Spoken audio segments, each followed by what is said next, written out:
Então, assim, cara, o cara é muito malandro. Por quê? Eu sempre dou essa dica pro pessoal. Cara, o mercado imobiliário de Manhattan sempre foi controlado pela máfia. E os mafiosos, cara, nunca conseguiram botar o Trump no bolso, meu irmão. Nem Esse eles. cara. Então, tem uma entrevista com um mafioso, que eu esqueci o nome dele, cara. Ele foi um mafioso que foi preso, e aí ele delatou os outros caras da máfia, recebeu um indulto, foi jurado de morte, mandaram ele pro meio do nada nos Estados Unidos, mudaram a identidade dele. Esqueci o nome do cara, meu irmão. É, esse cara deu uma entrevista falando a gente nunca conseguiu pegar o Trump. Por quê? Para fazer construção, mercado imobiliário, né? Incorporadora, prédio, tinha que passar, tinha que pagar pra gente, pra máfia É de mesmo. Nova York. E ele falou: nós não conseguimos pegar o Trump, por quê? O cara falou: vamos lá no prédio dele, vamos arrochar ele na sala dele. O cara falou: meu irmão, os segurança dele são tudo ex-agente do FBI. Se a gente chegar lá, a gente vai sair preso, os caras vão enquadrar a gente. Então, esse cara, né, a gente não pode esquecer que ele foi mentorado pelo Roy Cohn. Roy Cohn é aquele advogado mafioso lá da, Que usava de chantagem, né? que lá do Estúdio Filmava. 51, né? Ele era advogado do Estúdio 51, filmava os caras fazendo um monte de bobagem e depois chantageava os caras.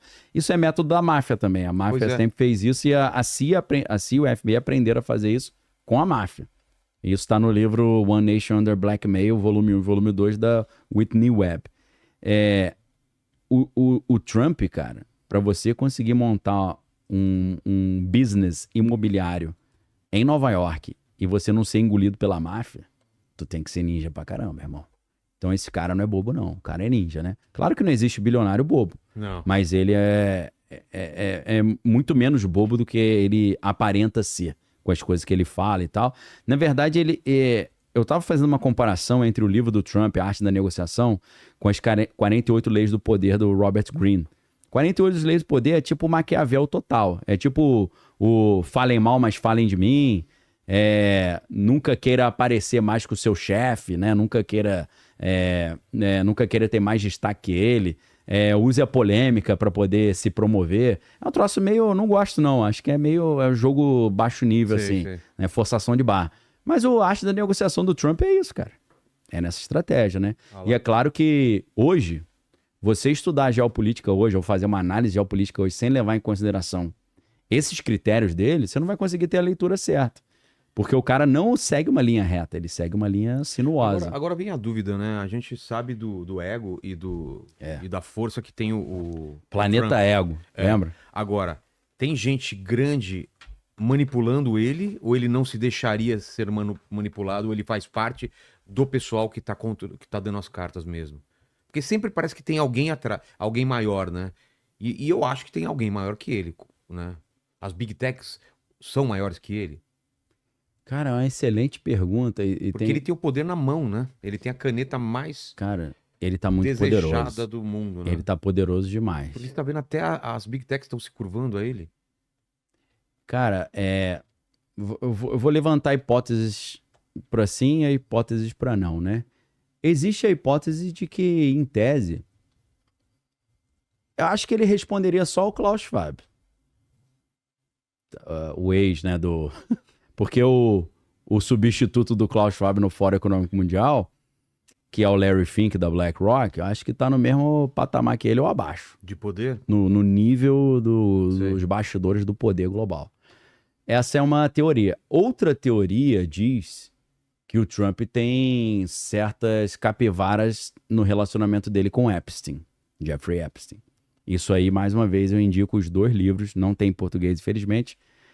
One Nation Under Blackmail, Uma Nação Sob Chantagem, da Whitney Webb. Nesse livro você vai ter toda a história de como a máfia se envolve com a CIA, de como eles escolhem quem chega ao poder, e nessa confusão toda ela vai explicar a origem do Jeffrey Epstein, de onde que ele vem, quem patrocinava, para quem ele trabalhava.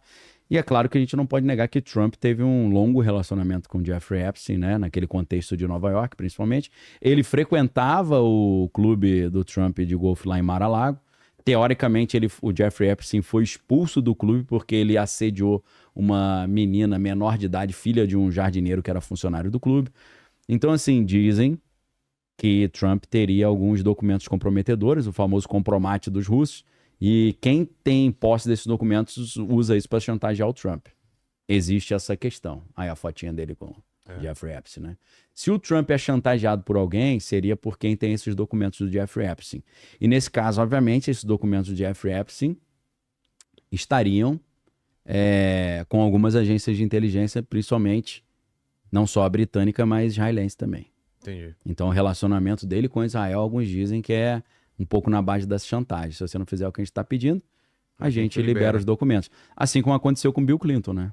Bill Clinton com a Mônica Lewinsky, né? O que aconteceu com a Mônica Lewinsky? A Mônica Lewinsky estava diretamente associada com uma polêmica de um espião que ele estava espionando para Israel, que era o... Pá, esqueci o nome. Se a galera depois quiser colocar aí...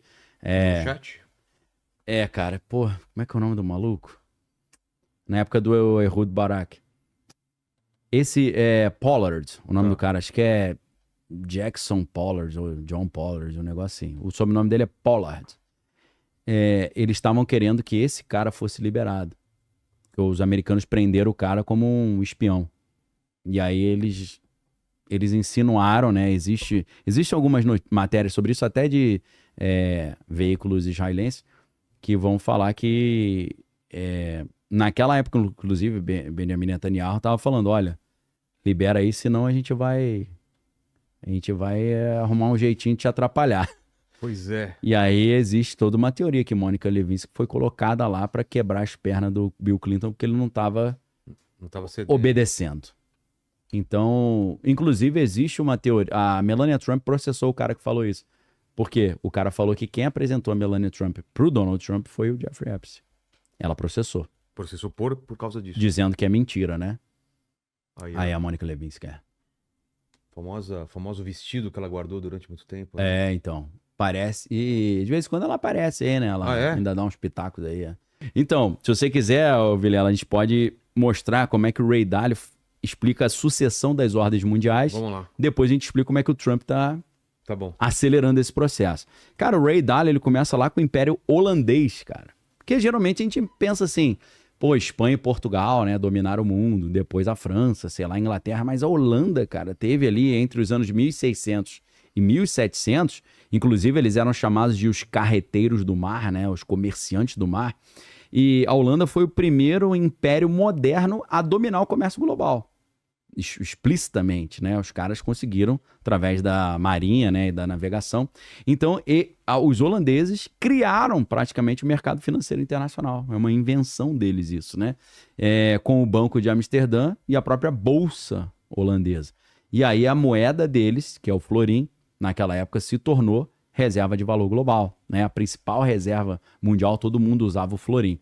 E por que o Império Holandês caiu? Caiu porque se envolveu em guerras muito caras, tomou um prejuízo terrível, se endividou, né? E depois teve perda de competitividade para quem? Exatamente para os britânicos. Que aí, se a gente separa em períodos de 100 anos, né? Dos anos 1600 a 1700, Holanda. 1700 a 1900, né? Durou mais tempo, 200 anos, Império Britânico, né? O Império Britânico sobe quando a Inglaterra consegue vencer as guerras navais e vencer também o desenvolvimento industrial com a famosa Revolução Industrial, né? E aí o Império Britânico que cria o padrão ouro e o sistema financeiro de Londres, né? Aí depois tem a City of London, né? E Londres até hoje é uma parte importante do capital financeiro global. A libra esterlina se torna a reserva de valor global, vira moeda padrão. E o declínio veio quando? Depois das duas guerras mundiais, né? A Inglaterra acabou sendo, mesmo não estando no continente, o europeu estando um pouquinho afastado na condição de ilha, né? Não tendo sido invadida nem por Napoleão, nem na Primeira Guerra Mundial e nem por Hitler. Mas apesar disso, né, a Luftwaffe, né, que é a Força Aérea Alemã, deu enormes prejuízos para a Inglaterra. Inclusive, se você quiser ouvir ver um filme interessante ou escutar uma ópera rock sensacional, a ópera rock do The Who, Tommy, é diferente porque eles mudaram a época, quando eles foram fazer o filme, porque a história original se passa em 1921, que é pós Primeira Guerra Mundial, né? Mas aí o filme, que é legal pra caramba, que é um musical, né? É com a Tina Turner faz parte, o Elton John faz o papel do Pinball Wizard, né? Aí já é 1951, então é pós-Segunda Guerra Mundial. Mas ali conta essa história, né, que a The Who é uma banda inglesa, conta essa história interessante de como os ingleses tinham que se abrigar no metrô, né, porque não tinha base subterrânea, bunker, né, então a população saía correndo pro metrô e ficava lá no metrô enquanto as aeronaves alemãs vinham e bombardearam Londres. Londres ficou completamente destruído na Segunda Guerra Mundial, né. Então, assim, a Primeira Guerra Mundial e a Segunda foram muito penosas pro Império Britânico, e é aí que abre margem pro Império Americano, que sai ali da Segunda Guerra Mundial, né, e tá aí hoje, né, perigando aí, dando uma pipocada.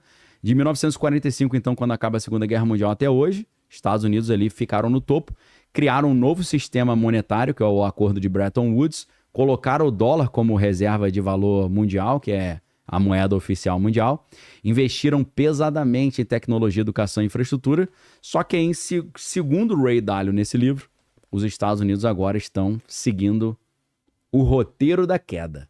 Qual que é o roteiro da queda? Dívida recorde, impressão desenfreada de dinheiro, polarização política, que é o racha na sociedade, né? Esquerda e direita lá, progressista e conservador, né? Democrata e republicano, perda da competitividade industrial, principalmente quando eles... Aí, ó, esse é o Roger Daltrey, né?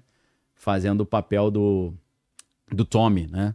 Cara, você já deu uma olhada nisso aí? Não. Cara, isso é muito maneiro, cara. Porque a história é o seguinte. O pai do Tommy, que é o Captain Walker, ele vai pra guerra. Na história original, na Primeira Guerra, no filme é na Segunda. Porque acho que ia ficar difícil fazer um filme contextualizando a Primeira Guerra Mundial, um deslocamento muito grande, né? Na Segunda Guerra Mundial, o pai dele vai pra guerra e some. E aí, a mãe casa com outro cara, né? A mãe é a Anne Margaret, que é uma das cantoras mais sinistras que já houve. Foi namorada do Elvis Presley, pra você ter ideia. E acho que o outro ali é o Oliver Reed também, que é um cantor famoso. E aí, cara, quando ele tá novinho ainda, tipo uns 5, 6 anos, a mãe já casou com outro cara, o pai aparece, meu irmão. O pai que tava preso em algum lugar aí, sei lá, na África, no Japão, o pai consegue voltar pra casa, mas ele volta de surpresa, ele não avisa pra fazer. Louco. Aí ele entra em casa, o padrasto mata o pai e o garoto vê o padrasto matando o próprio pai. E aí quando ele vê isso, ele fica traumatizado e ele fica meio travado. Ele não fala, ele não se expressa. E a mãe fica desesperada, porque na verdade o que aconteceu? Quando o garotinho viu o pai sendo morto pelo padrasto, o padrasto e a mãe falaram: você não viu isso, você não vai falar nada disso, você não ouviu nada disso. Começaram a falar: você não viu, você não ouviu, você não vai falar. Aí o moleque travou. Então a saga da história, eles tentando curar o garotinho Tommy, né? E aí leva ele pra feiticeira, leva ele pra igreja, leva ele pro médico, e nada dá certo. E no meio dele travadão, ele vira campeão mundial de pinball. Aí tem a música Pinball Wizard, né? Que é o mago do pinball, né? Cara, a história é maneira, é muito legal, cara. Dá pra tirar várias reflexões interessantíssimas.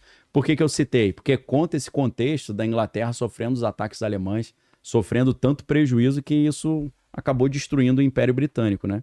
Só que aí, meus amigos, hoje os Estados Unidos também tá numa situação complicada, né? Sociedade dividida, dívida, 37 trilhões de dólares, não vai pagar essa dívida, né? Isso aí é história. E ascensão da China como rival, né? Então, a galera já tá pensando, será que a próxima ordem mundial vai ser governada pela China? Os Estados Unidos estão determinados a não permitir isso, e é aí que surge o choque das potências. A potência ascendente com a potência decadente. Uma querendo chegar ao topo e uma não querendo sair do topo. Aí é nessa época que tem as grandes guerras, as grandes brigas. E por isso que a gente vê o contexto dessa ordem mundial aí se transformando, né? Porque Ray Dalio diz que a China hoje está no estado de ascensão